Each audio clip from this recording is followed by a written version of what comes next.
11 millions de personnes en France sont aujourd'hui atteintes de maladies chroniques.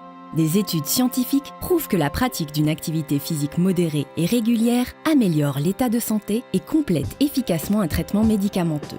C'est pourquoi Strasbourg, dès novembre 2012, a lancé le dispositif Sport Santé sur ordonnance. Il s'adresse aux personnes de plus de 18 ans, résidant à Strasbourg, touchées par l'une de ces maladies dites chroniques. Obésité, diabète de type 2, maladies cardiovasculaires, hypertension artérielle, cancer du sein, cancer du côlon, VIH/SIDA et aux personnes fragilisées de plus de 60 ans. Depuis 2012, 1600 personnes, orientées par 320 médecins, ont bénéficié du sport santé sur ordonnance.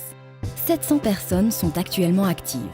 Chaque mois, ce sont 30 nouveaux bénéficiaires qui font leur entrée dans le dispositif. Le sport santé sur ordonnance se déroule en 3 étapes. Un médecin traitant prescrit de l'activité physique par le biais d'une ordonnance. Muni de cette ordonnance, le patient rencontre un éducateur sport santé de la ville.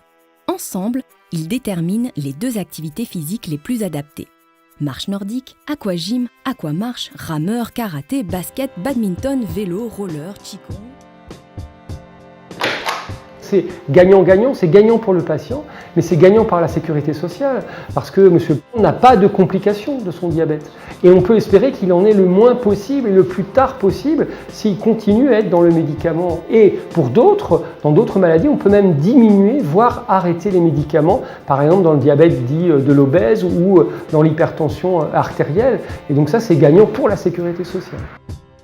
70% des bénéficiaires sont des femmes. Âge moyen, 52 ans. 60% d'entre eux n'ont pas d'activité professionnelle. Enfin, 80% sont issus des quartiers prioritaires de la ville.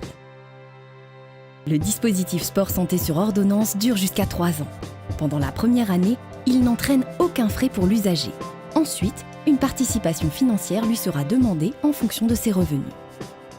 À la fin de la première et de la deuxième année, s'il souhaite continuer à bénéficier des séances d'activité physique, le patient consulte son médecin pour obtenir une nouvelle prescription.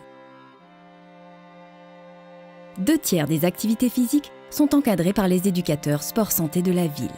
1 tiers par une quinzaine d'associations partenaires formées au sport santé.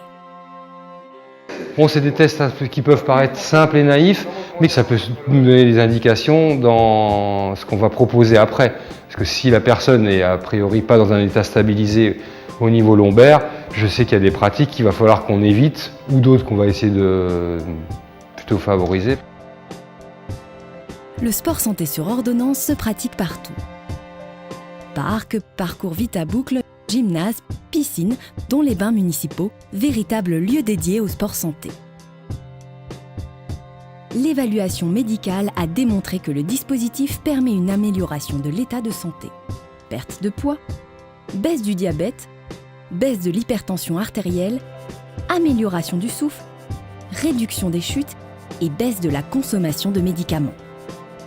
L'évaluation sociologique a également établi que l'activité physique permet une amélioration du lien social et de l'état psychologique des bénéficiaires suivis. Vous vous sentez mieux, vous ne pensez pas à vos bobos. C'est ça aussi qui est très important. On ne rumine pas, on est positif. Le cerveau vous donne un signal, il faut être positif et petit à petit ça se met en place. C'est sûr, ça ne se met pas en place au bout de quelques séances, il faut du temps, mais avec le temps on y arrive et on se sent très bien. Les collectivités engagées dans la mise en place du dispositif se sont réunies à Strasbourg en 2015 lors des premières assises du sport santé sur ordonnance. Elles ont décidé de créer un groupe de travail national sous l'égide de l'Organisation mondiale de la santé.